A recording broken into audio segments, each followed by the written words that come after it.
I have a bit of a dilemma. You see, since I've built this storage system, I've now been spending a lot more time over here. The problem with that is some of my farms are down there near my starter house. And the specific problem has to do with this. You see, my melon and pumpkin farm is not in a loaded chunk, so it's not really producing that many melon and pumpkins, even though right now there's quite a bit in here. And the thing is, I use melon and pumpkins to trade with villagers to get emeralds. And the thing is, if I can't get emeralds, I can't get stuff from these villagers. So I will need to make some fixes to the pumpkin and melon farm so I can get more out of it. And while I'm doing that, I'm also going to troubleshoot some of my farms that are having some issues, like the iron farm. The zombie in here keeps disappearing. Also, I want to connect some of the farms to my storage system. As you can tell, I have a lot of ideas for this episode, so why don't we get started? So the first thing I want to do is just build a really low-tech cactus farm. Now the reason I'm doing this is because I want cactus, because I want to build a bigger farm in the future, and I want to use cactus for both XP and also for some bone meal so I can get some dyes. So the mini cactus farm is complete. You gotta love how simple these things are. They just grow, they hit that, they break, they fall in there. And I'm going to need a lot of cactus for what I'm planning on doing. So the next thing I want to do is check. So it doesn't look like I have any brown terracotta, which was something I was planning on using. So to get brown dye, I need to put coca beans onto the jungle log. I'm going to use some bone meal, and then let's do something with the fortune tool. So the fortune pickaxe, let's see how many I got. So I got 3 coca beans out of that. I got 2, and I got 3. So basically why I want brown dyes is I want to make different looking paths. So I want to use brown concrete with brown terracotta. I think that'll make a cool looking path. So before I expend too many resources on this, I want to double check and see how this looks. So I don't want to use all my coca beans. So there is the brown dye. And now we want to make a brown terracotta, which is that, and some brown concrete. Okay, so let's see how this looks. So let's put the brown concrete on the outside, the terracotta on the inside. I think that's how I decided it. And let's see how this looks. Okay, it was definitely the other way around I was planning on doing it. Not sure I'm really feeling it. It kind of doesn't really have that much texture to it. Maybe I need to put some more blocks into here. So I think I'll hold off and maybe I'll experiment a bit with it in creative before I go and replace all of my paths with this. One other thing that I should mention is that how I'm going to be connecting the storage system to the farms has to do with this. Can I get in?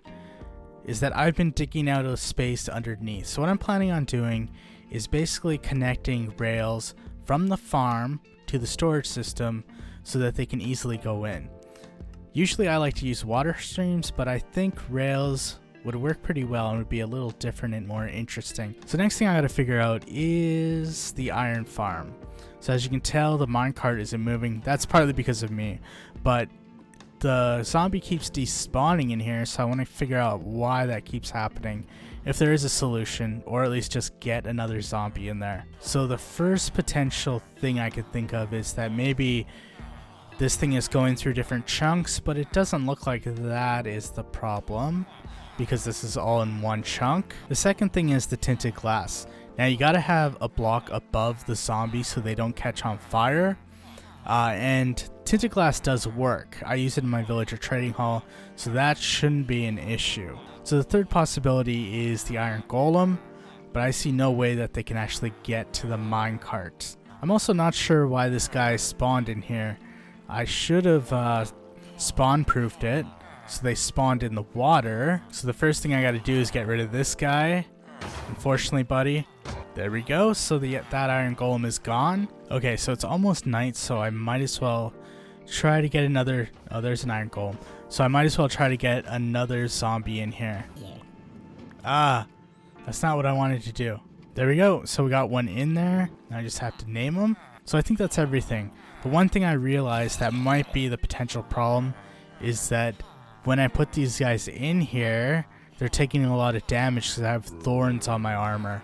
So I might want to try to increase this guy's health. So let's brew an awkward potion, and then we'll add a spider eye for potion of poison. And then we'll corrupt it with a fermented spider eye to get the potion of harming. And last is to make it a splash potion.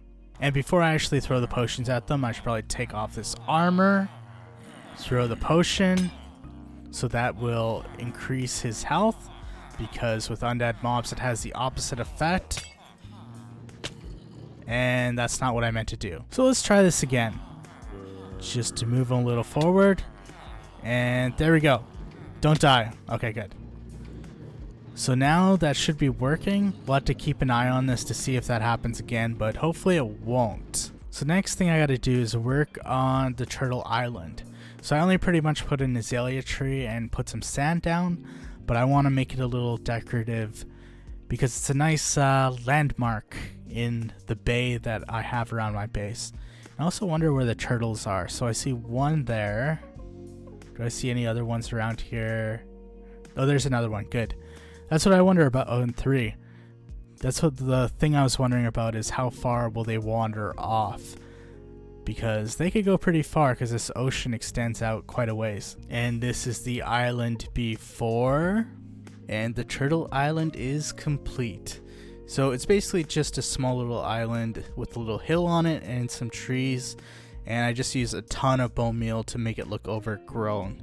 And you can see the lights are on here so mobs won't spawn. Definitely looks a lot cooler from up here, and it also has azalea trees below. So there's 2 kinds of Let's Play episodes, at least for me. One is where I have a clear idea of what I want to do, I just record it, and it's easy to put together, and it doesn't take that much time. Then there's the second one where you have ideas, but they don't go as you plan and take way longer. And this episode is definitely the second one. So I played around with the path a bit. So it is path blocks, podzol, coarse dirt, mossy cobblestone. There's also some cobblestone in there. I still need to work on the sides to put some vegetation in. But it's kind of funny how I started this path with path blocks, then I changed it to deep slate, and now it's back to path blocks.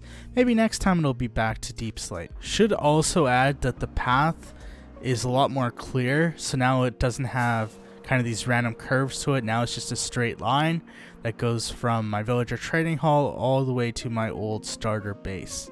And then I also built this, I guess it's a retaining wall, but the idea is to not have to dig into the hill that was here. And now I have a platform where I can build some stuff on top of here. Also, because I've been working on the path, I have tons of iron ingots now. While I was building the paths, I accidentally triggered a raid. I'm usually really careful, but I accidentally killed a raid captain with my Thorns enchantment. I was next to my villager trading hall and breeder, so once I got the bad omen effect, it triggered a raid instantly. I was thinking of just ignoring it, but I thought I would just deal with it since it was going to interfere with my building. The first thing I did was block off the buildings with villagers so the illagers couldn't get in. Next I loaded up with food, firework rockets, and my bow. All I did was stand on a tree that the illagers couldn't get to and shot arrows at them. I was especially trying to get rid of the Ravagers and the Illusioners. It was pretty easy. The only time I was close to dying was from the Vexes, but I flew away and restored my health before finishing the raid. The Illagers also got caught in weird spots. Eventually I did win the raid and got the Hero of the Village effect. From the raid I also got 3 Totems of Undying from the Illusioners. So now I can get a little bit risky and potentially get myself in more dangerous situations. So next thing I'm gonna do, unfortunately, it's kind of sad, but I'm gonna have to get rid of this starter house. I'm also gonna bulldoze this thing, although I'm planning on keeping the enchanting house. All I've really been using this for is as a smelter, a really inefficient smelter at that. So it's really kind of outlived its purpose.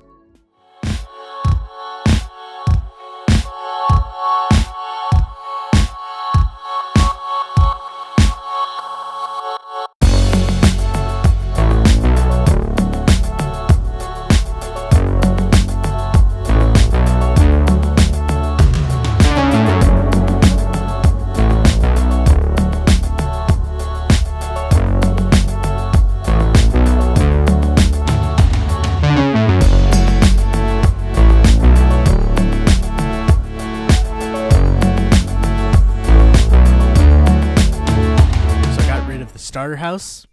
Got rid of the enchanting house around here. There's only the open area, which looks a bit weird. I flattened this, added a wall so I wouldn't have to destroy the hill. This gives me a lot of area to work with around here. Eventually I want to put a garden, and eventually I got to move these guys also. So the next thing is going to be moving some stuff around. So let's check this pumpkin farm since I've been close by working on that area.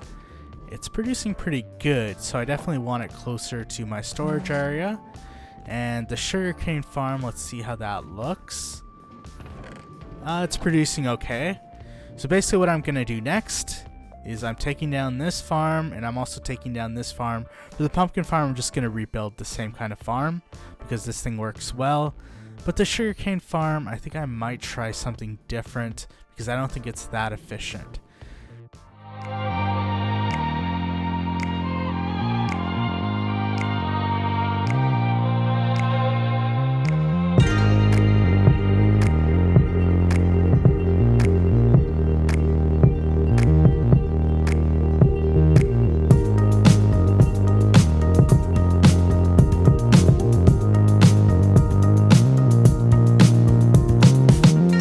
I cannot believe that I just demolished 2 of my main farms, but I guess I had to do it so they'd be closer to where I usually am. I'm also using up tons of shulker boxes.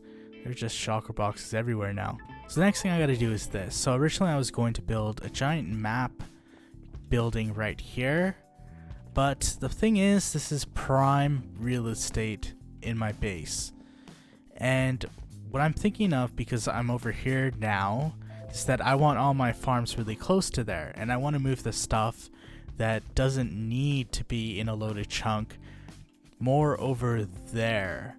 So this means this thing has got to go. I got to deconstruct it, and I think I have a cool idea for what I'm going to do with it.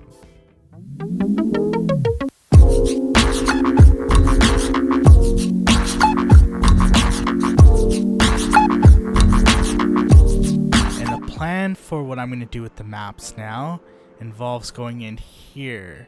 So originally I was going to set up something in here, but I didn't really have any idea.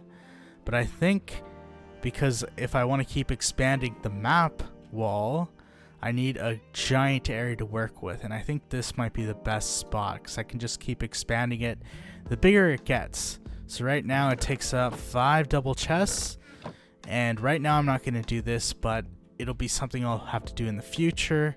The next thing I got to do is just finish the exterior of the iron farm. So I need to figure out how much space is going to take up so that I can figure out where to place all the farms. And there is my iron farm. So this is just a template. I'm probably going to change out some of the blocks. This is a lot of red right now, but I think the idea works. This kind of cross pattern using stairs looks pretty good. I've also mob-proofed the entire top of the building, so mobs don't spawn and iron golems can't spawn on those buttons. Also, the zombies completely disappeared again, but I got tons of iron anyways. The next thing is the pumpkin and melon farm, and also the sugarcane farm. So this is a spot where I'm going to build the pumpkin and melon farm. I'm just going to do the same thing, except I have an idea for a slight modification that'll make it a little better. And then for the sugarcane, I'm going to be building something that's sort of the same, but a lot more efficient. So these are the 2 spots. They're really close to my storage area, so they'll be in a loaded chunk when I'm in there. And you can see my iron farm over there, my villager trading hall, and my villager breeder here. So there's definitely a lot of stuff in this area.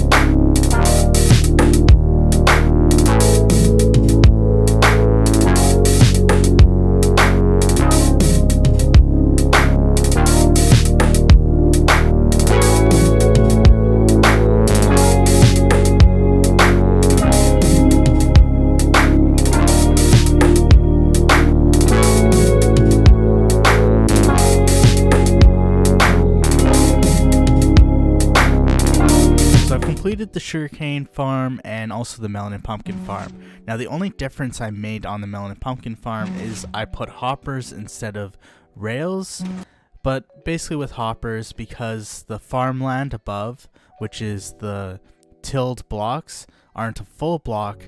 If an item is on top of it, the hoppers can pick it up. So I just emptied this out, but it is producing pretty well. It's just because I'm closer to it, so now it's on a lot more. And this is the sugarcane farm, so it's kind of similar to the one before, except it doesn't have any rails. Instead, it just goes through water streams. So how this works is there's observers at the end, pushes the pistons, breaks the sugarcane, which is pushed into these iron bars, and they drop into the water streams, which goes into the chest. So if you want a full tutorial, it'll be in my description. It is by Tango Tech, and the thing is, it is really compact, it doesn't take up much space, and it is easy to build each way or up, so you can always expand it if you want more sugarcane. And the last thing is this: it does not look that impressive, but what it is a giant collection system from the different farms. So usually I would use water streams, but I thought it'd be better to try with rails. So basically the rails go to the iron farm and the slime farm. Right now I don't have the other two set up, but they will take the hopper mine carts, they go up here, they go into there, and there is a dropper that dispenses the items up into my storage system. And the circuit for this is the same as I used for the melon and pumpkin farm before. It's basically a giant on-off button. So when items are in here, it will turn it on, which turns this off and unpowers the powered rail on top of here. And when there are items not in here, it will turn that redstone torch on, which will power the rails. As you can see, those two are, and you can see it's coming in right now. It quickly goes because it probably doesn't have any items in it right now. So thank you guys for watching. That was a lot of stuff I did in this episode. I hope you guys enjoyed it.